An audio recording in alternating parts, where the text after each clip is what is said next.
Okay, today we're going to learn Daf Kuf Mem. We're going to start right at the very bottom of the previous Daf.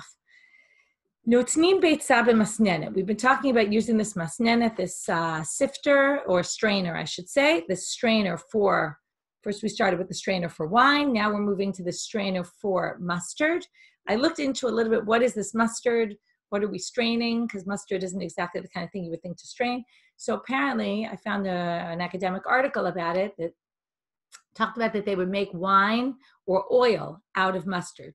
Okay, so out of the mustard, I think out of the seeds, I assume. So anyway, they would make this. Now we're going to understand. It's going to make a lot more sense what we're going to learn today. So notnim beitzav, that's why you would put it in a strainer, because once you had the oil or the wine that you made out of the mustard, again, you would have the dregs at the bottom and you want to get them out.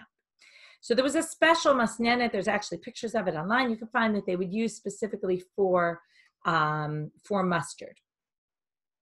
So now they say you could put an egg into that strainer. Now it's unclear whether you're using the strainer, specifically the mustard strainer, because it's a type of strainer that's good to use for eggs, for whatever you want to use for the eggs, or maybe you want to put it on top of the mustard drink, whatever you have. Maybe you want, here we're going to see that they talk about coloring it.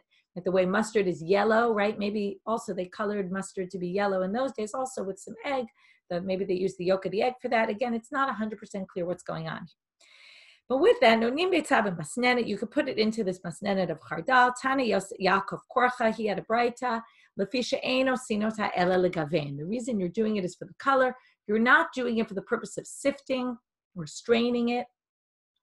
And then the question becomes, why is it not straining? In other words, again, what are you doing? Probably you want to separate, if it's for coloring, you want to separate the yolk from the white. You know, the white's going to kind of drip out and you'll end up with the yolk, and you can use that for coloring purposes. If you read it that way, then it is still sifting or sorting, but it's not a problem, as we mentioned the last time we had this sugya with the eggs, because they're both good from good. Right? You're not going to throw out the egg white. You'll use it for your egg white omelet or something. So you'll use it for something. You're not going to toss it, and that's why it's not considered borer. Again, there's a bunch of different interpretations, but we'll leave it at that. We have a long daf, so we'll try to cut where we can. Itmar, chardal shelashu me'erev Shabbat. Let's say it already, okay, now we're going to talk about the malacha of lash. Lash is to mix together two different things, usually a liquid with a solid, and it becomes a dough-like substance, like flour and water. That's your classic. So now, if you have chardal that you mixed already, you already started the process before Shabbat. Now, it seems unclear. Rashi says what happened was it was sitting in its own moisture. It already got a little bit liquidy, meaning, let's say, if you want to talk about oil that was created from mustard, so it already kind of has some oil in it. And then you want to add another liquid to it on Shabbat. So l'machal, let's say you want to mix it now with some water or with some wine or something else. Are you allowed to do that? So l'amarav mimachu b'kli avalo b'yad. Okay, this is sort of lash, but not exactly lash. We want to therefore avoid doing it in a particular way. We can allow it with a shinoi with some sort of change. So what does he say? You can use a utensil to mix it, but not your hand. So this seems very weird. Usually when we say the reverse, specifically in a utensil, it's problematic because that's the normal way people do it. So here it would seem to say biyad is the atypical, is the normal manner, and it can't be done by hand, but it can be done with an implement. So Amalei Shmuel biyad. How could you say possibly you could do it biyad? You can't do it biyad. Atu kol yoma memachule biyad. Do you mix this every day with your hand? If so, this is great. If you think about now with Corona, with COVID, everyone's so crazy about their hands and their germs. It says, that's machachamulimu. If you're going to mix it with your hand, no one's going to eat that. That's going to be food for your animals. That's not going to be actually food for people. Nobody would eat something you stuck your hands into. So therefore, El Amar Shmuel, he says it must be the reverse. Okay, Shmuel disagrees with Rav and says, we're going to actually see 4 different options here. Okay, if you can imagine. So Rav says, you could do it with a utensil, not with your hand. Shmuel says the opposite. You can do it by hand, because that's with the shinoi. You can't do it with a utensil. Itma, Rabbi Elazar Amar. Now we're going to have 2 other opinions. Rabbi Elazar says, echad ze v'echad ze asur. Remember, Rav and Shmuel are in Bavel, and Rabbi Elazar and Rabbi Yochanan at the same time are in Eretz Israel. So he says Both are forbidden. You can't do it b'yad, you can't do it b'kli. This is lash. This is basically a problem. It's kneading. Rabbi Yochanan has the opposite opinion. It's entirely allowed. So you see that Rabbi Elazar and Rabbi Yochanan were disagreeing, is it allowed, is it not allowed? Rav and Shmuel were disagreeing with, how is it allowed? Kli or yad and not kli? So they said, we certainly don't paskin that it's entirely permitted. Kam Rabbi Yochanan b'shitatei de Rabbi Elazar, bekam Rabbi Elazar b'shitatei de Shmuel. But all of a sudden, everyone shifted. Rabbi Yochanan ended up agreeing with, he went from one extreme to the other. He said, I thought it was all allowed, now I think it's all forbidden. Then Rabbi Elazar decided to go with the opinion of Shmuel. He says, oh no, you could do it with your hand, you just can't do it with a utensil. Abaye v'Rava, da'amar travayu halacha ke Rabbi Yochanan. And then Abaye and Rava, whereas in the first, before we saw them saying, we don't hold like Rabbi Yochanan, meaning it's all allowed, now, but they didn't say which opinion they do hold by, because they still have three different options. Now it says that they held like Rabbi Yochanan, who said basically he holds like Rabbi Elazar before he changed his mind, which is that it's entirely forbidden. I don't know why there was so much movement here and there was so much issue about this, but maybe it was sometimes there's more opinions and more when it's something very relevant, right? To us, we say mustard, but what are people making? No one makes mustard oil or mustard wine, but in those days, apparently this must have been very common. And not only that, we're going to see someone who made this. Ime de Abaye Avdale, she made it on Shabbat. She mixed this up together. Velo achal. What's the most relevant? Making salad dressings on Shabbat, right? This is very similar to making salad dressings. Also, there's potential problems with making salad dressings on Shabbat because you're mixing, right? Depending on what's in your salad dressing, you're mixing things together, right? You can kind of pour it on the salad and mix it up in the salad, but if you mix it all together, it's a problem of lash, potentially. So now we see, so the mother of Abaye, which by the way, remember, it wasn't his mother, because the mother died in childbirth. It was his omenet, the woman who took care of him, his nurse, or whatever you want to call her exactly. Debitu de Ze'ere. We're now going to have another repeat story. The wife of Ze'ere, Avdale the Rav Chia bar Ashi, she made this mustard stuff for Rav Chia bar Ashi, who was a guest in her house because he was a student of her husband's. Below Achil, and he wouldn't eat it on Shabbat. Right? She gets all insulted and she says, what do you mean? To your rabbi, I make this all the time and he eats it on Shabbat, even though I made it on Shabbat, and you're not going to eat in your rabbi's house, right? All the more so in his own house. The same story happened with something else. Okay, it was on Daf Kuf Ted, if you remember, and by the way, it was the exact same people. It was this Chia bar Ashi who comes to Ze'eri's house.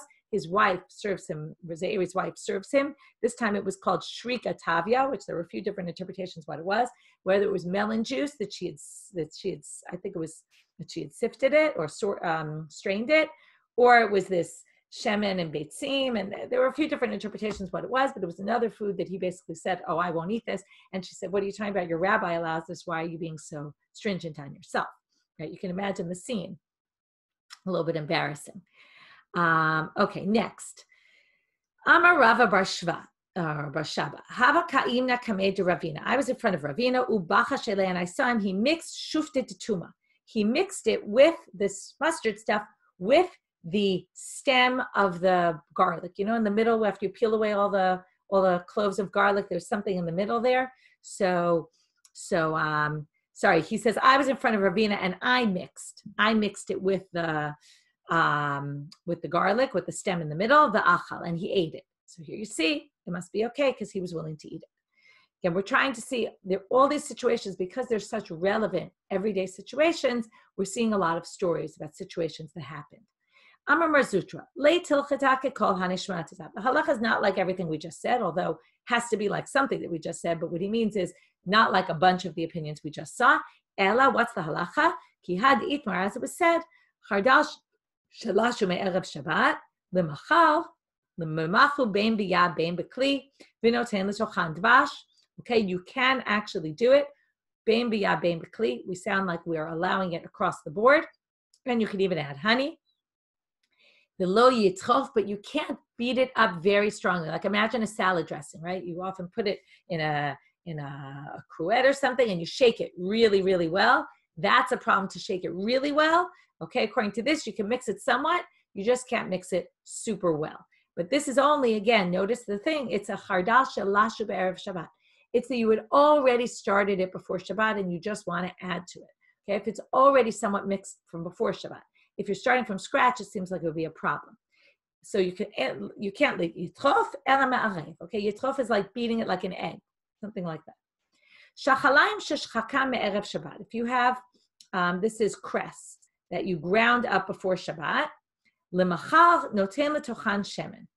If you want, okay, now Rashi says, by the way, he adds something here. You chop them up before Shabbat, and then when you chop them up, you do it with water. I know that you normally chop things with water, but that's what Rashi claims, that we're talking about, again, something where you already started the process of kneading it. Again, it's not exactly what you would call kneading, but it falls into the category of kneading from Erev Shabbat. So lemachar, you can add some other things. Noten letochan shemen v'chometz, umamshich letochan amita. And then you can add amita. Okay, you asked where's the Rashi? So in the 5th line on the Gemara, it says shachalayim krishin v'hayu shochakin otan b'mayim. Okay, it's the 5th line in Rashi there. And then you can add this amita, which we're going to see in a few minutes, is nana, okay, which is spearmint, or right, I think it's spearmint. It's a type of mint. Below yitrof ela ma'arev. But again, you can't beat it up very well, just like we said with this mustard, but you can just mix it. Shum sherisku me'erev Shabbat. What if you started grinding your garlic before Shabbat? There's another example about if you want to chop up garlic really small to put in a salad dressing, it's a problem on Shabbat to cut it really small or to crush it, to crush garlic on Shabbat. So if you crush it from Erev Shabbat, lemachar noten letocham ful ugrisim. You can add the ful and the grisim, right? The beans or that they had, or grisim. Velo yishchok ela ma'arev. You can't grind it up. You can only mix it. Now, what are you grinding? Didn't you already crush the garlic? So some people say you started crushing the garlic, but you didn't fully crush it. And while you're mixing it, you have to make sure not to grind it anymore. Some people say that we're talking about grinding the ful and the grisim. Okay, that stuff, the groats. That's the word I was thinking of for grisim, groats. But you can just mix it gently. Umamshichet amita letochan, and then you can add the amita into it. My amita, what is this amita? When we said before, mamshich letochan amita, into the shachalayim, into the cress, what is it? Ninya, it's nana. Amar abai shmamina hay ninya ma'alya letachli. You can see that this is good for cress, something that people like to add to it. V'osin anomlim b'Shabbat. Okay, this is a drink that they made out of wine. This was in the Mishnah. Tanu Rabbanan osim anomlim b'Shabbat. We're going to see in a minute what it is. Ve'ein osin alontit. Okay, so in the Braita, they say, well, you can make this, but you can't make this. Ve'ezo hi anomlin, ezo hi alontit. What's the difference? Anomlin, yain udvashu pilpilin. It was wine mixed with honey and pepper. Alontit, yain yashan umayim tzlulin. It was old wine and clear water. Ve'afar simon and balsam. Da'avde lebe masuta. You would do it for health purposes, lemekar, to cool you down. They would drink this after they would go to the bathhouse, and they would kind of in the sauna or some steam room, and then they would basically drink this to cool down their body. So it's for medicinal purposes, and that's why you can't drink it. Whereas the other drink you can make on Shabbat, it's just mixing some things together. I guess it's not a problem of lash, and it's not for medicinal purposes. Okay. Today's going to mix together a whole bunch of different issues. So when we get to things for medicinal purposes, we already learned you can't do that on Shabbat because we're worried you might come to grind the herbs that people use in them, and therefore. So Amar of Yosef, Zim Nechad, and now we're going to have a story about this alontit. One time, Alit Batar Marukva Lebeit Bane, I went after him into the Beit HaMerchatz, into the bathhouse.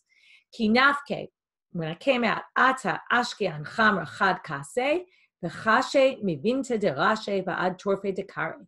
I drank 1 cup of this alontit, and wow, I felt it from the top of my head to the tip of my toes. And then he says about it, Havi Mistafina, I was worried. Dilma Menakuli Mischute Da'amada. Oh, sorry, I skipped a few words.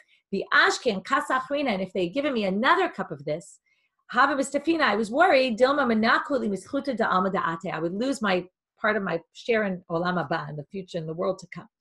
What does this mean? This could mean itself in the opposite. Okay, it could mean that it was such a pleasurable activity having this cold after the hot that if I had had 1 more cup, I would have thought, wow, I got the most pleasure in the world possible, I must have used up my reward in Olam Haba. Some people say that, no, it was so cold that it was, the first was good. I felt it all over my whole body, but if I had another cup of that, I would have died. And if I would have needed a miracle to save me, and that would have used up my portion in Olam Haba. Well, what about Mar Ukva? He drank this every day. It obviously wasn't so potent, like you say.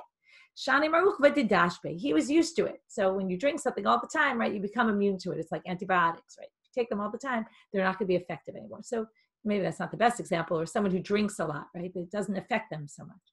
So he's so used to it that it doesn't affect him the way it affected Rav Yosef. New Mishnah. Ein shorin et achiltit beposhrim. Okay, you can't put chiltit. Okay, what is chiltit? So something, it has different names according to the Koran. It's called asafoetida, which is used, they say now still in modern in medications it's used. Some people say it's a giant fennel. I see someone else wrote it's gum resin. There's different interpretations of what exactly it is. It was something they used for medicinal purposes, and you would soak it in poshrim, in warm water, in tepid water. So you would soak it, and I think, again, it's a little unclear what the issue is. It could be that it became also thicker as it sits in it, like an oatmeal type thing. Oatmeal is problematic on Shabbat because when it dissolves inside, right, it kind of gets thicker as it goes on. Maybe that's the problem. Not 100% sure what the issue is, but you would basically soak it in order to prepare it for medicinal purposes. Aval noten letocha chometz. You could put it in chometz. Some people say maybe you could put it in chometz because chometz is cold, and this only said in warm water. Ve'ein sholin et hakarshinim. You can't soak the vetch. Okay, it's another thing that would grow. Another what do you call it? Semach, one of the a plant. So you can't soak it. Velo shafinota. Now, apparently here, why would you soak it? You would soak it to separate the bad from the good. So you can't soak this. Velo shafinota. I mean, you can't take your hand and kind of try to separate the bad from the good. Apparently, they would use this for cattle fodder. Aval noten letocha kvara o letocha kilkila. But you could put it in one of these sieves, and even if now you didn't do it on purpose, but you would put it in the sieve, and it might end up some of the bad will be separated. Okay, you're not allowed to put it in there or in a basket. In a basket also, there's holes at the bottom of the basket, and maybe some of the bad stuff would separate, but you can't do it on purpose, and you can't do it either by soaking it in water or by rubbing it with your fingers. Ve'ein kovrina tatevim bikvara. You can't use a sieve to get rid of the bad stuff of the tevim. I'm losing all my words today. Of the hay. If you want to get the straw, thank you. If you want to get the bad to separate, you can't put it in a high place where the wind might blow and it'll, right, it's always windier higher up, and it'll blow off the chaff. You could put it in a sieve and put it in the place where the animals eat, inside there where you're not actually you're not using the sieve to actually to sift it, but you're using it to just put it in there. And if while it's in the feeding trough, it ends up getting sifted, then great, that's not a problem. We'll see in the Gemara that there's people who disagree. So now they ask a question. Shara mai. Going back to the first case. Ein shorenet achilti. What if you did it anyway? There's the exact same structure as we had in the Gemara, I think it was yesterday. What if you did it anyway? Is it asur midoraita? Is it asur midrabanan? Tirgama Ravad and Arsha'a Kamed Rav Yosef Shara Chayav Chatat. Okay, this is Doraita. Amalei Abai Elameata Shara Umtza B'Maya Hachinami D'Mechayev. Now, this is a bit of a strange question. It's not at all the same thing. But he says you're going to say soaking meat in water is going to be also forbidden. In other words, what he's basically saying is, what kind of craziness is this? You're just soaking it in water, even if it does something and it's a problem. It's not such a big deal. It's certainly not forbidden. It's not like cooking something. So Elam or Abaye, Midrabanan. It's Midrabanan. This is exactly what Abaye said in the previous sugya when we saw this. Shalo yaseh kederech she'oseh b'chol. This is what we call uvda dechol. Okay? It's work to be doing this. Maybe, again, it's unclear. Is uvda dechol connected with because you're using it for medicinal purposes and that's the problem? Or is it some other thing that's just uvda dechol standing by itself? Not so clear. When I say not so clear, it means there's a lot of different interpretations among the commentaries, okay, just so you know. Because you might read somewhere and say, oh, it seems very clear. But that's because you're reading one interpretation and there's others there also. Rabbi Yochanan asked Rabbi Yana the following question. Can you put it in cold water? Because the Mishnah just said warm water. Amarle asur. He said it's forbidden. So Rabbi Yochanan, after he asked the question, he says, well, almost as if Rabbi Yochanan knew the answer and had a different answer. But doesn't it say in our Mishnah, it sounds like cold would be allowed. He says, well, what's the difference between you and me? I'll tell you what. You want to hold by the Mishnah. But the Mishnah is a single person's opinion. How do I know that? Meaning the rabbis disagree with our Mishnah. How do I know that? Because there's a Braita. Ditanya. It says in the Braita, it's actually in the Tosefta, according to the rabbis, can't do it either way. Rabbi Yossi says you can do it in warm, but not, you can't do it in warm, you can do it in cold. So what do you see here? The opinion of our Mishnah is only Rabbi Yossi's opinion and not the general opinion. And that's what Rabbi Yana says. I was basing it on the Tosefta and the majority opinion. Lemai avdele, what do people use this for? Liyukra deliba, if you have heart issues. Now, obviously, we don't mean heart issues that are pikuach nefesh. If they were dangerous, then you'd obviously be allowed to do this on Shabbat. Here we're talking about a heart issue that is not a danger life-threatening. Rav Ada bar Yosef chash b'yokra deliba. He had a problem with his heart. Ata l'kamei de Mar Ukva. He went in front of Mar Ukva to say, what do I do? Apparently, Mar Ukva also gave out medicines. Amar le zil shate talta tikle chiltata. Take 3 measures worth of chilta. Betlata yome, in 3 days. It sounds like antibiotics, right? Take this medicine for 3 days. Azel ishte chamsha b'Shabbat umale Shabbat. So what happened? It was Thursday. So on Thursday, he did it. On Friday, he did it. What's the problem? Day number 3 now becomes Shabbat. What's he supposed to do? So Azel shal beit midrash, he goes into the beit midrash on Shabbat and says, what do I do? Amrle Tana de Rav Ada. They said this bright up in the house of Rav Ada. Amrle Tana de Bar Rav Ada. Okay, it was either him or his son. Shote Adam kavo kabayim ve'eno choshesh. You can drink a kav of it or even 2 kav and you don't have to worry. Meaning you're allowed to drink this on Shabbat. So Amar lehu lishto lo kamebayle. I wasn't asking about drinking it. I know I can drink it. Okay, even though refuah is not allowed. Remember what we learned when we learned? I don't know if you remember this, but they say kol hamashkim, all drinks you can drink, because people drink them also for health purposes, not just, in other words, there's health purposes and medicinal purposes, right? So some people drink these things in any case in a regular manner, and therefore you can drink them on Shabbat. But my question was, ki kamebayle lishrot mai. Can I prepare it though? So Amar, right, where you have to soak it. Amar lehu Rav Chia bar Avin b'didi havi uvda. I had a question about this. Va'ate she'il te Rav Ada bar Ava. Like I said today, we're going to have a lot of real life cases. I asked Rav Ada bar Ava, and velo have biyade. He didn't know. Ate she'il te Rav Huna. So I asked Rav Huna. Va'amar hachi ka'amar Rav. He said, this is what Rav said. Shore b'tzonein umeniach b'chama. You need it to be soaked in warm water. So what do?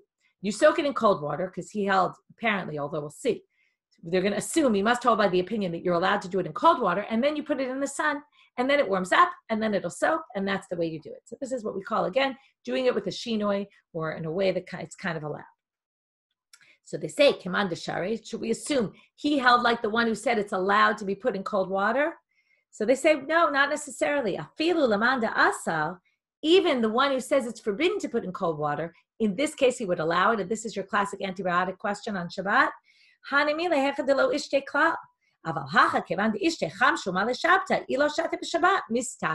Since he was already in the process of taking this medication, if he stopped on day number 3, it would be dangerous, right? This is what they always tell you. Antibiotics finish them till the end.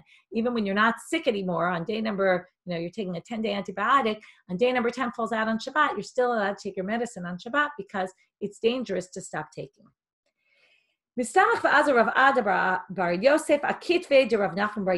Okay, he was walking and he would lean on the shoulder of Rav Nachman bar Yitzchak, bar Achte, the son of his nephew, basically. Amarle, he said to him, so basically, Rav Nachman bar Yitzchak was helping Rav Acha bar Yosef to walk, And he says to him, Rav Achar Bar Yosef says, when we get Kimatina Lebe Rav Safra, when we get to Rav Safra's house, Eilina, please bring me into his house. I want to ask him a question. Kimatu Aile, when they got there, he let him in. Mine, so he asked him the following question. Now we're moving to another topic. Mal lekaskuse kitnita b'shabta. Can you rub the linen clothing on Shabbat? Now what's the issue? He says to him, two things happen when you rub the clothing. After they would launder the clothing, they would rub it. It would soften the clothing because it would get hard from the laundering process. It would soften it and it would whiten it more. So the problem is, if it whitens it, then it's forbidden to whiten on Shabbat. That's one of the malachot. If it just softens it, that's fine. So he says, kitnita kamchaven. Are you intending to soften it, v'shapir, and then that would be allowed? Or you're trying to whiten it, and then it'll be forbidden. Now, this is a bit of a strange question because really the answer is it depends what your intent is. Again, if we hold davar she'eino mitkaven, if you're trying to soften it and it also whitens it, we shouldn't really care. Although if it's a pre-gresha, then maybe we would care. But it seems that the question was, most people intend even for both, or it's not really the intention that's important. But the point is, what's the main part and what's the secondary part? Are you really doing this action? And it's more about the action itself.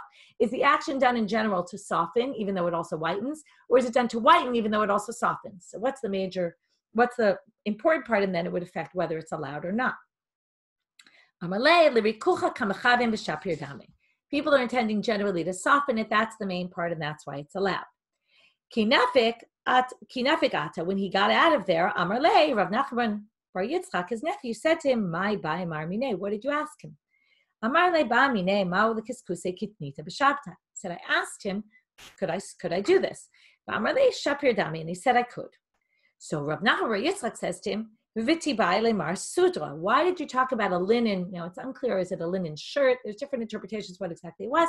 But he said, why did you ask about a linen shirt? Why didn't you ask about a sudar, which is translated as a scarf, probably translated as other things in other places, maybe some outer garment. Some of the people think it's something you wear on the outside. So why didn't you ask about that? So he said, oh, sudra lo kame ba'ile de ba'ime Rav Huna. I already asked that question of Rav Huna. I knew the answer. Now, what's interesting is he doesn't tell us, is it forbidden or is it permitted? And there's two approaches. Some would say it's forbidden, some would say it's permitted. So, and it is a little bit affected by what version of the Gemara you have in the continuation. So then he says, upashitli, right? So I asked Rav Huna and he answered me. So then he says, well, if you knew the answer for the sudal, v'tifshot le'lamar misudra. So why didn't you just say whatever he said for the sudar, for the scarf, you could also say for this linen shirt? Amarle, oh no, there's a difference. And again, it depends how you read this is going to be affected by why he thought there was a difference, in which direction the difference is, right? Because if a sudar is forbidden, then it's more likely to forbid the sudar. If the sudar is permitted, then he would have to say, I thought it was more likely to permit the sudar and not the other one. So,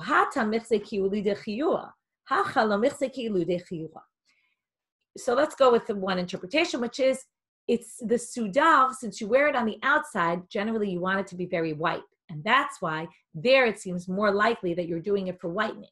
But when you're talking about the shirt that's underneath, it's less likely that you would do it for whitening, and that's why I asked the question. Some people say it's the exact opposite, that you're more likely to want the linen shirt whitened rather than the sudal. So different interpretations. Amar Rav Chisda, this is always, you wonder why they didn't just spell it out in the beginning, and then we wouldn't have to worry about what they mean. Amar Rav Chisda. Hi, Kitnita. So now Rav Chisda, okay, and from here we're going to start a slew of things that Rav Chisda said. We're going to get off on major tangents here on all sorts of good advice. Okay, we're going to have interesting Gemaras today about advice that Rav Chisda said to the rabbis, advice he gave to his daughters before getting married, how they should behave with their husbands, all sorts of interesting things. So starts Rav Chisda, and he says, Hi, Kitnita, Mishafu Lidida Mikanya Share, Kanya Mimena Asur. Okay, they didn't have hangers in those days, so they would sometimes hang their clothes on a reed. If you hang your clothes on a reed on Shabbat, or you put it there before Shabbat, when it's on this well, you say a rod, but it's a rod made out of a reed, because a rod would be maybe something more important. This is really a reed that you would use just for burning purposes. So it's not the problem. The issue is going to be muktzah. Okay, we want to show something that's muktzah, is not a utensil, has no real purpose, because you would generally just use it for firewood. So if you hang it on that, okay, you hang it on something like a twig, or If you hang it on that, you can take it off of there, but you can't move the reed itself or the rod. It's not able to be moved. Why can't it be moved? Because it's muktzah, what we call muktzah machmak gufo. It's not a utensil. It's nothing, basically. It can only be used for firewood, and therefore it's muktzah. Amarava, ve'im kli kivayhu mutal. If it was a weaver's implement that you use to hang your clothing on, then you can move it because that's actually a kli. So it's a utensil in and of itself, and therefore it can be moved, and therefore you can either take the shirt off of that, or you could actually move that, and with that get your shirt off. Amar Rav Chisda, Hai kishta diyarka, if you have a bundle of vegetables. Now the assumption is we're talking, because now we moved into muktzah right now, we're talking about vegetables that aren't for eating purposes, they're not edible. I guess it just means things that grow from the ground, because vegetables generally are edible. If you have a bundle of these things, if you can feed it to your animals, then you can move it. V'lo, but if you can't feed it to your animals, then asir, then it's forbidden. So, Amar Rav Chia bar Ashi, Amar Rav, Hai Talia de Bisra, Shari Little Tule, Dikvare Asur. Okay, I'm going to explain this according to Rabbeinu Hananel, even though there are other interpretations, but I kind of liked his interpretation. He says here, we're talking about this hook that they would hang the meat on, or that they would hang fish on. So the one that you hang meat on is not muktzah, because you could use it for something else. But the one you hang the fish on is very smelly from the fish, and nobody would use it for anything else, and therefore it's muktzah. Okay, Rashi explains differently, but we'll stick with that for now. Amar Rav Katina. Okay, this has nothing to do with anything, and it's very unclear why it's here. Some people say that it's Rav Chisda who said it in the name of Rav Katina, and it's here because Rav Chisda both was mentioned before and is going to be mentioned in, like I said, he's going to have a whole slew of good advice for people. And many times in the Gemara, Rav Chisda says things in the name of Rav Katina. So here in our version, it says Amar Rav Katina, but it's possible that it really said Amar Rav Chisda in the name of Rav Katina, and that's why it's brought here. If you stand in the middle of someone else's bed, okay, you shouldn't go into someone else's bedroom basically and stand in the middle of their bed, because as if you're standing in the stomach of a woman, it basically means, in other words, they want to say, it'll cause you to think about the couple having relations, and that's inappropriate. So basically, you shouldn't, right? This is the reason most people don't invite other people into their bedrooms. I don't know if it's exactly the reason, but your bedroom is a private, intimate space, and therefore you shouldn't go into someone else's bedroom. But the Gemara says, "V'lav milti," but actually it's not such a big deal. You can do it, okay? He thought it was a problem, but other people think it's not. V'amar Rav Chisda. Here comes his advice for, most of these are going to start off with Bar Beirav, a Talmid Chacham, okay, the son of a Rav, or the son in the house of a Rav, which means a Talmid Chacham, someone, a Torah scholar. Bar Beirav dezavin yarka lisbin aricha. If you're going to go buy vegetables and you buy them by the bundle, buy the bigger bundles, okay, the ones with longer stalks in them. Why? Kisha kikisha, a bundle's a bundle, v'orcha mimela.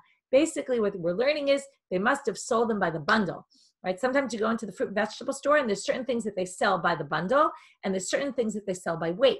So when you buy the things by the bundle or by yechida, per unit, well, you should buy the bigger one, right? Sometimes they sell, I know here, sometimes you'll see cauliflower and it'll say, instead of by weight, it'll say per cauliflower, right? Per unit. So buy the one that's bigger because you're going to get more for your money. So he's basically giving them financial advice. And why Talmidei Chachamim? Many of them were not so wealthy, didn't have a lot of money, and therefore he's basically telling them this is how you can save on money by making sure to choose carefully in the store. V'amar Rav Chisda, or in the shuk. Bar Beirav dezavin kanya, if you buy these reeds, Lisbon, Aricha, Tuna, Kituna, V'orcha Mimela. Again, buy the longer ones because they're sold by the bundle and you're going to get the extra you're going to get for free. V'amar Rav Chisda, Bar Beirav de lo nefisha le'rifta. If you don't have a lot of bread, here's how you should eat. Lo lechal yarka. Don't eat vegetables. Mishum de garir, because it whets your appetite and you're going to want to eat more. If you don't have a lot of food, so avoid vegetables, they whet your appetite. Okay, this is going to be an anti-vegetarian Gemara. You're going to see in a minute even more. When I was poor, I didn't eat vegetables, and when I was wealthy, I didn't eat vegetables. Okay, I avoided vegetables at all costs. Why? Okay, it seems, first of all, it's interesting, especially in light of all these statements, it seems he was poor at some point, became rich. Maybe now with his perspective, he's kind of giving them perspective on, here's some advice. Maybe he didn't do it himself when he was poor, or maybe he did, and that's why he's telling them. So he says, why not either one? So, Bani Yute, we know when I was poor, Mishum Degarir, because it makes you more hungry. Batiruti Da'amina Hechad al Yarka Le'al Bisra. I don't have that much room to eat that many things. I always rather eat meat. No, if I had a choice, meat or vegetables, I'd obviously choose meat. Obviously, it's interesting we're in the 9 days where you can't even eat meat. So he says, basically, this is what you should do, right? So my daughters who are vegan and vegetarian would not be so happy with this Gemara. Bisra v'kavre, or fish, okay, meat or fish. Another advice, if you don't have a lot of bread, don't cut it up into lots of pieces and eat a little bit at a time because you'll never feel satiated, right? Better to just eat one big chunk at once and that will satiate you. If you don't have a lot of bread, obviously I just want to point out, in case it wasn't clear, these aren't halachic things, right? This is just good advice. If you don't have a lot of bread, lo livtza, you shouldn't be the one to cut the bread in the house. If you have guests, if you remember, we learned this in Brachot, that the Balabai is supposed to be the one who breaks the bread, right? Who makes the hamotzi for everybody, because they'll do it ba'ayin yafa, right? If you're in someone's house, you don't know how much they were planning to cut. So you might be very careful about it and stingy. But if you're the balabait, so you know, and you're going to give to everyone. But if you don't have a lot of bread in your house, then you shouldn't be the one because you're going to be very stingy with your bread and you won't give the guest properly. My taima de lo avid ba'ayin yafa, because you're not going to do it with an ayin yafa. Ayin yafa means, right, the opposite of stingy. You're going to give out plenty to everyone, and you won't do that in this case, and therefore it's a problem. Ba'amar of chista, anami kara lo ava b'tzana ad deshade yade b'kule mana be'eshkach be'kol tzorki. I would never open the bread until I had a good assessment of how much I had and how much I could, and then I would know how much I could eat. But right, always look ahead, right? Don't just start eating, but see what you have, assess the situation. This is a very interesting one. Now, in general, bread made from barley was not looked at very highly in the Gemara, and we'll see that in a minute. But he says, if you could eat bread of seorim, you can tolerate it, and instead you bought the more expensive bread, ka'aver mishum bal tashchit. This is wasting. Okay, what are you wasting? You're not wasting food, you're wasting your money. It's a waste of money. If you can eat the barley bread, buy the barley bread and not the wheat bread. Okay? And if not, you're over on an Isser D'Oraita, bal tashchit. Now notice, by the way, he doesn't start this off with a Talmid Chacham. This is to everybody. Okay, this isn't just, it's a Talmid Chacham, this is how you should act, and this is some advice for you, but this he says to everyone, because it's a D'Oraita thing about Tashkit. The Amar Papa, if you could drink beer and instead you go for wine, which is more expensive, it's also, you're wasting. Okay. Now it seems that this is really only referring to, this doesn't make any sense compared to what he said earlier, right? He said something earlier about, what did he say? Right? He said, instead of vegetables, I always chose meat, right? Meat and fish. So this seems to negate that. So it seems that this is what he's telling to poor people. If you're wealthy, so spend whatever you want. He doesn't consider that a waste of money, but he's saying it's a waste of money. If you really need every penny, then you should buy the cheaper bread if you can tolerate it and not the more expensive. But the Gemara says, very interestingly, v'lav milti, but this is not true either. Bal tashchit tegufa adif. Bal tashchit, if your body is worse. Better spend more money on better quality food that's going to be better for your body. That's more important than saving your pennies for that.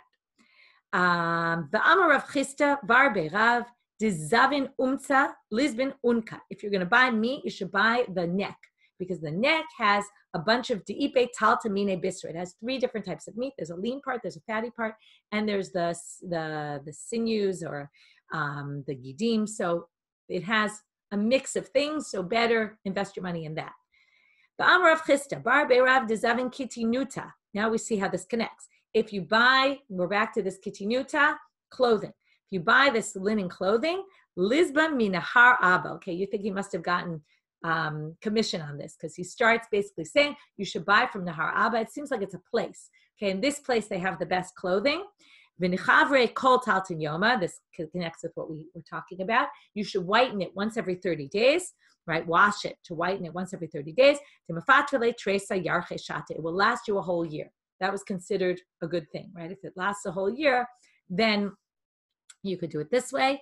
The Ana Arva, and I will guarantee this. Okay, here you see he's really pushing it. Okay, so it seems like the clothes from this area were considered to be better quality, and trust me on this one. My kitinuta, where do we get this word kitinuta from? Okay, normally we don't call it that. Why is it called kitinuta? It's an acronym for kitana'a, which means it will, was a good class of people. If you wear this nice clothing, it will put you in a good class of people. Here's basically telling you, even if you're poor, try to dress nicely, and that will allow you to associate in a certain crowd. Again, we see the rabbis giving importance to clothing, right? Which again, we say there's always two sides of it. What do you mean? It's external, what's the importance? But no, clothing is important. It's how you look, it's how you present yourself. Okay, Amar Rav Chisda, Bar Be'Rav, Lo leitivat sifta chadita. Don't sit on a new mat. Demichlei amane, it causes your clothes to wear out. Okay, it'll ruin your clothing. Amar Rav Chisda, Bar Be'Rav, Lo lishtarmane lo shpiza lechivrele. Don't give your clothes to the innkeeper to wash them for you. To lav orachara, it's not appropriate. He might see that maybe there was some seminal emission you had on your clothing, and he'll start thinking not nice things about you, and better, wash your own clothes. Amar lahu Rav Chisda lebinte. Here we get Rav Chisda sitting his daughters down before they get married and giving them some advice. Okay, you might like or not like it, but take it or leave it. To have it tzniutan be'ape gavraychu. You should be tznuot. Okay, you should be modest in front of your husbands. Lo techlu nahama ba'ape gavraychu. You shouldn't eat your bread in front of them. Okay, what does this mean? Don't they eat together? So some people say it means that you shouldn't eat in between meals in front, right? It's not nice to snack. It doesn't look nice. Some people say it's after he finishes eating. If he's done eating, you shouldn't still be eating because it looks like you're gluttonous. You're eating a lot of food. Lo tichlun yar. I remember my brother was dating someone when he was younger, and he would bring her home, and she would never eat anything in our house. Maybe she had learned it from this Gemara. Lo tichlun yar kabalalya. Don't eat vegetables at night because they'll give you bad breath. Lo tichlun tamre balayla. Don't eat dates at night. But lo tichlun shikra balayla, or beer at night. Interesting, the women drank beer. Makes sense because that was their drink, right? They either drank wine or beer. And you shouldn't drink the beer at night because both those things, the dates and the beer, also beer was made from dates, they make you have stomach issues. Okay, different debates about what exact stomach issues, but not pleasant before you go to bed. The lo tifnun hechademafne gavraychu, and don't go to the bathroom where they went to the bathroom, right? It doesn't mean you should have your own bathroom and he should have his bathroom, which some people have, but it means, right, they went in the outhouse or somewhere out. It's not appropriate that he should be thinking, that, oh, she went here, and it would cause him to think a little, disgusting. You would be disgusting in his eyes. When someone knocks at the door, lo temun manu, don't say who's there in the masculine form. Ela mani, you should say who's there in the feminine form, so that he doesn't think that you normally hang out with other men. So you should say who's there with the feminine form, right? In English, obviously, this doesn't work because who's there means the same thing, but in Hebrew, it would work, or in Aramaic. Now, here's a very weird one. I'm not going to go with Rashi's interpretation. If you want, you can read it, enjoy. But I'm going to go with a different interpretation that I saw in the Koran that makes a lot, that I identify with better. Now, what did he do? The last thing he wanted to show them was to show them this concept of the importance of tzniut. So what did he do? Nakit marganita b'chadiyada. He took a pearl in one hand, bikura b'chadiyada, and he took a piece of dirt in his other hand. Marganita, it sounds like the Moshe thing, right? With Moshe Rabbeinu, and he went for the coals and not the gold. So he put them each in one hand, and Marganita achvelehu, he showed them the pearl. He opened his hand, v'kurlo achvelehu, but his other hand he kept shut. Ad mitztaran v'hadar achvelehu, until they were upset and they wanted to see what's in the other hand, and then he showed them, and it was just a piece of dirt. So what was he trying to teach them? The things that you keep hidden, people desire more. And that's why it goes back to the first thing you said about being tznuot in front of your husbands. Like I said, we'll keep our ideas about what we think of all this aside. Okay. Ein sholina takar shinim. So now it had said you can't soak the vetch. And then at the end it said if you really want to separate the bad from the good, you could put it into the sieve without actually sifting it, and then leave it there in where the food for the animals is put. So matnitin deloki haitana, it doesn't follow the Tana of this Braita. The Tanya Rabbi Lezer ben Yaakov Omer, ein mashgechim bekvara kol ikar. You can't even look at a sieve on Shabbat, let alone use it to store things in when it actually might come to sift them. So therefore, basically stay far away from sieves as much as possible, and therefore he doesn't agree with what the Mishnah says. Okay, new Mishnah. Gorfim lefnei patam Rabbi Dosa says two things. You can sweep in where the animals eat, in their area where the food was put, so you can sweep away if there's bad stuff there, thorns and thistles. You can, if you're trying to fatten up the animal, you're allowed to sweep them aside on Shabbat, and you can move aside the straw or the hay if you're worried the animal's going to defecate on them. That's what Rabbi Dosa says. Chachamim say you can't do this. Notnim, we'll see in a minute what the machloket is. Notnim lefnei behema azov and notnam lefnei behema azov b'Shabbat. You can take food that was put in front of one animal and move it to a different animal. So the Gemara now asks Rabbanan, Reisha plige, or Seifa plige, or Travai plige. When Rabbanan say Oslim, do they mean Gorfim lifnei patam, or Mislakim l'tzdadim, or do they mean both? So Tashma, let's learn from here. Tanya, it says in the Braita, Chachamim omrim echad zeh ve'echad zeh lo yislakenu l'tzdadim. Both of them. So therefore, you see, they argue about both. Amar Chisda, Machloket be'evush shel karka, above evush shel kli divrei kol mutar. If it was put on the ground, everyone agrees it's a problem. But if it was put in a utensil, then there's a machloket. That's the machloket if it's in a utensil. So now the Gemara says, I said the opposite. The machloket is if you put it on the ground. They all agree that if it's in a utensil, it's allowed. So now they say, and we're going to have to understand what the issue is in a minute. Amar Rav Chisda. So then they say, okay. So ve'evushal karka mi'ika laman deshare hakamash ve'gumo. If it's on the ground, of course you can't sweep. That's what we always call sweeping on the ground. You're flattening the ground. You're getting rid of holes in the ground. That we already know is a problem of choresh, right? Here we're talking about outside, it would be choresh. In the house, it would be boneh. Either which way, it's a problem. So therefore, it can't be that there's a machloket and one person says it's allowed. So therefore, this is what it meant to say. The